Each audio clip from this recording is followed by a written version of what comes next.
Assalamualaikum warahmatullahi wabarakatuh. Halo teman-teman semua.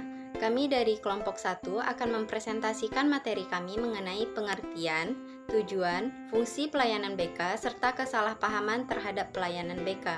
Sebelum kami mempresentasikan PPT kami, perkenalkan anggota kelompok 1 terdiri dari 4 orang, yaitu Putri Aulia Nurhuda dengan NIM 22016050, Gefira Hardiati dengan NIM 22002101, Hafizatul Hidayah dengan NIM 22053778, dan Merinda Hazmi 22129558. Berikut penjelasan PPT dari kami. Pengertian bimbingan dan konseling. Kata bimbingan dalam bahasa Inggris diambil dari kata guide yang memiliki arti membantu, menunjukkan jalan, pemimpin, dan memberi nasihat.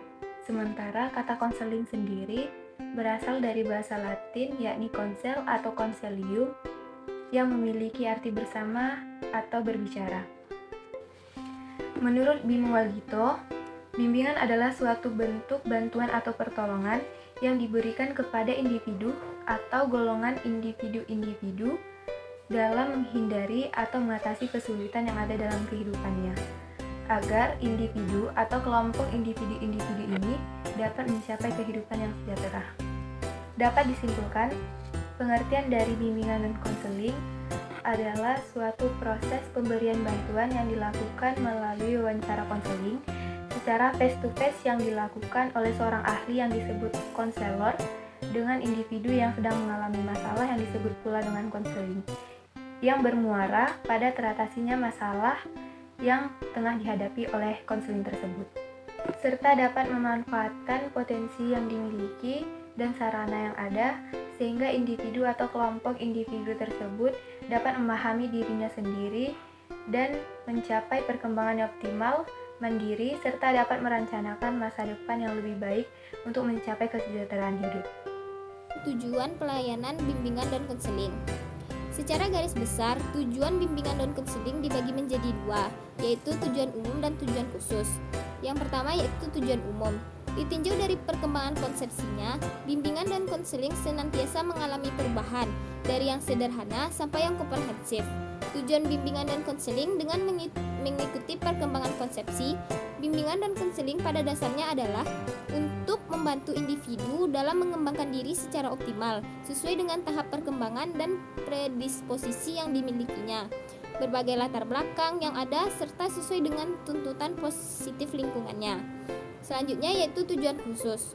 Tujuan khusus bimbingan dan konseling merupakan penjabaran dari tujuan umum yang dikaitkan secara langsung dengan permasalahan yang dialami individu yang bersangkutan, sesuai dengan kompleksitas permasalahannya.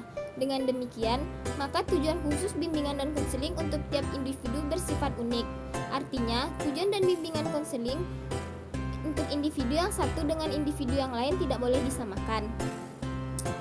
Sumber lain menjelaskan, tujuan bimbingan dan konseling adalah membantu para peserta didik dalam mencapai tugas perkembangannya dengan optimal sebagai pribadi, sosial, dan sebagai makhluk ciptaan Allah. Beberapa tujuan bimbingan konseling ditinjau dari berbagai macam aspek. Yang pertama yaitu merencanakan kegiatan penyelesaian studi, perkembangan karir, serta kehidupan peserta didik di masa yang akan datang. Yang kedua yaitu menyesuaikan diri dengan lingkungan pendidikan dan lingkungan masyarakat. Yang ketiga yaitu mengetahui hambatan dan kesulitan yang dihadapi peserta didik dalam studinya, penyesuaian dengan lingkungan pendidikan dan masyarakat. Yang keempat yaitu mengembangkan seluruh potensi dan kekuatan yang dimiliki oleh peserta didik seoptimal mungkin. Yang kelima, memiliki kesadaran diri untuk menggambarkan penampilan dan mengenal kekhususan yang ada pada dirinya. Yang keenam yaitu mampu melaksanakan keterampilan atau teknik belajar secara efektif. Yang ketujuh, mampu mengembangkan sikap positif seperti menggambarkan orang-orang yang mereka senangi. Jadi kesimpulannya ialah tujuan bimbingan dan konseling adalah membantu dalam merencanakan perkembangan karir, penyelesaian studi, serta jenjang pendidikan selanjutnya. Membantu peserta didik agar bisa cepat beradaptasi dengan lingkungan sosial mereka, baik di sekolah maupun di dalam masyarakat. Memahami dan membantu menyelesaikan hambatan yang peserta didik hadapi, baik dalam belajar, menyesuaikan diri dengan sekitar atau dengan keluarganya, membantu dan mengembangkan minat dan bakat, dan potensi yang dimiliki oleh peserta didik secara maksimal. Membantu peserta didik dalam mengembangkan diri akan kemampuan, potensi, keunikan, dan cipta diri. Agar peserta didik mampu dalam mengembangkan kemampuan untuk belajar dengan baik. Dan yang terakhir yaitu mampu menumbuhkan sikap positif terhadap diri serta orang-orang dan lingkungan sekitar mereka. Fungsi pelayanan bimbingan dan konseling. Menurut Prayitno dan Amti tahun 2004 nomor 197-217 menyatakan fungsi bimbingan dan konseling ditinjau dari kegunaan atau manfaat ataupun keuntungan-keuntungan apa yang diperoleh melalui layanan tersebut. Fungsi-fungsi itu banyak dan dapat dikelompokkan menjadi 4 fungsi pokok, yaitu fungsi pemahaman, fungsi pencegahan, fungsi pengentasan, dan fungsi pemeliharaan dan pengembangan. Menurut Adi Putra tahun 2013 nomor 14-16 juga mengemukakan pendapatnya mengenai fungsi bimbingan dan konseling. Berdasarkan perbaikan dan tujuan yang ingin dicapai, layanan bimbingan dan konseling mengemban sejumlah fungsi, yaitu fungsi pemahaman, fungsi pencegahan, fungsi perbaikan, fungsi pemeliharaan dan pengembangan, dan fungsi penyesuaian. Selain itu, Giono tahun 2015 nomor 81 menyatakan fungsi bimbingan dan konseling adalah sebagai berikut.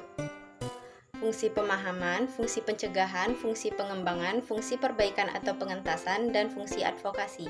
Berdasarkan beberapa pendapat ahli di atas, dapat disimpulkan fungsi bimbingan dan konseling adalah: pertama, fungsi pemahaman, kedua, fungsi pencegahan, tiga, fungsi pengentasan atau perbaikan, dan fungsi pemeliharaan dan pengembangan, dan lima, fungsi pembelaan. Beberapa fungsi bimbingan konseling di sekolah adalah sebagai berikut.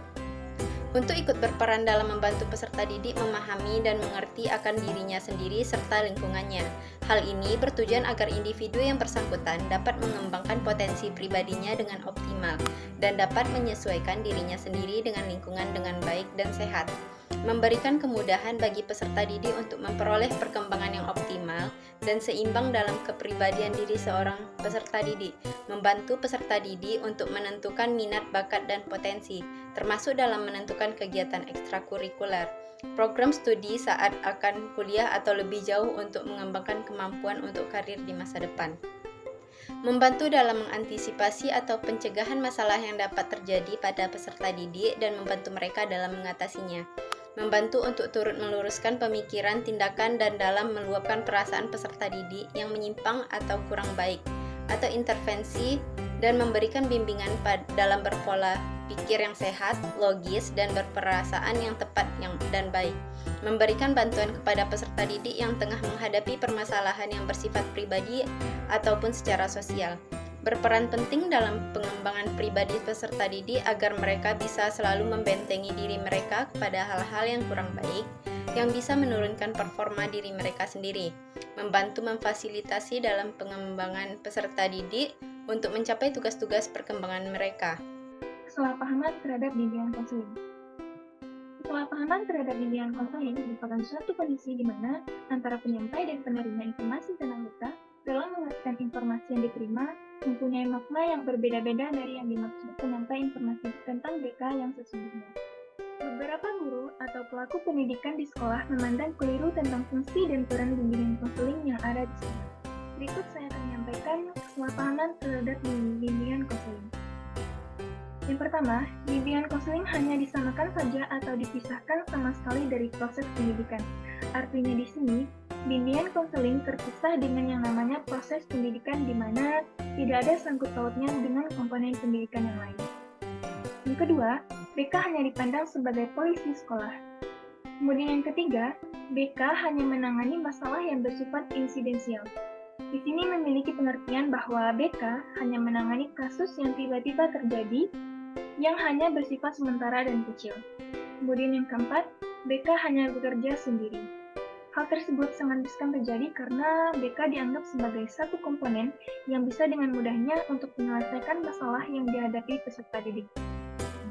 Kemudian yang kelima, BK sebagai konselor harus aktif, pihak lain, dan pasif. BK memang memegang fungsi sebagai konselor terhadap permasalahan peserta didik. Namun, dia tidak bekerja sendirian ataupun aktif tanpa ada dukungan dari guru lain. Bisa jadi saja BK ini sistematik dengan seluruh guru mata pelajaran yang ada di sekolah, karena mereka juga memperkuat monitoring dan pengawasan perilaku peserta didik. Kemudian yang keenam ialah BK boleh untuk semua guru. Fenomena tersebut terjadi di beberapa sekolah menengah pertama dan atas kondisi sekolah tersebut kekurangan sumber daya manusia. Kemudian yang ketujuh, BK berpusat pada keluhan pertama. Banyak terjadi di beberapa sekolah memaknai bimbingan konseling hanya di saat mereka sudah memberikan keluhan pertama dan berhenti, seolah-olah mendapatkan pencerahan dari hal tersebut. Padahal tidak. Atas konstitusi dalam bimbingan dan konseling menjadi perlu untuk dilaksanakan karena bisa memonitoring dan sebagai bahan untuk mengarahkan siswa pada hal yang dihadapkan. Prayitno dan Erman Amti mengungkapkan bahwa kesalahpahaman terhadap bimbingan konseling pertama-tama perlu dicegah penyebarannya, kemudian yang kedua perlu diluruskan apabila diinginkan agar gerakan pelayanan bimbingan konseling ini pada umumnya berjalan dengan lancar dan berkembang dengan baik sesuai kaidah dan praktek pelayanannya.